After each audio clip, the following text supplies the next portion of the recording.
À tous, bienvenue si vous nous rejoignez sur France 24, quatrième journée de mobilisation donc en France contre la réforme des retraites, projet contesté du gouvernement dont l'examen est en cours à l'Assemblée nationale.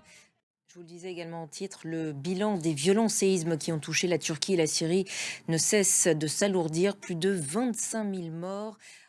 Et les opérations de recherche se poursuivent toujours malgré le froid hivernal et des conditions extrêmes. Des dizaines de personnes ont été retrouvées vivantes ces dernières 24 heures en Turquie comme en Syrie. Nabia Makloufi. Et à noter que le directeur général de l'Organisation mondiale de la santé est arrivé aujourd'hui à Alep, durement touché par le séisme. Retour à présent en Turquie où les équipes de France Télévisions ont suivi l'acteur Mehmet Ali qui fait partie de ces nombreux Turcs toujours à la recherche de membres de leur famille. Voyez ce reportage à Kahramanmaraş dans le sud-est du pays.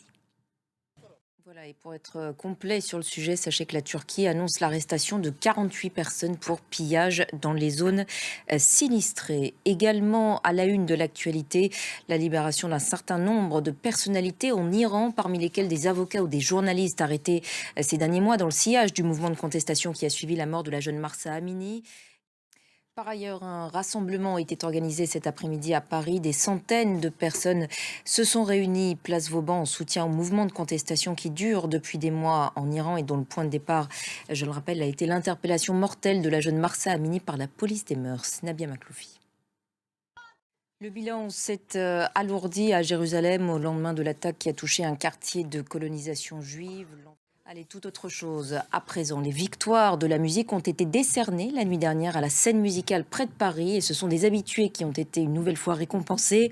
Orelsan qui réalise un triplé, Angèle qui remporte 2 victoires, tout comme Stromae.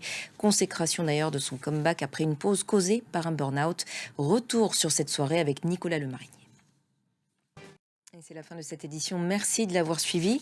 Restez avec nous sur France 24 tout de suite, la semaine de l'écho présentée par Lynn Rivaille.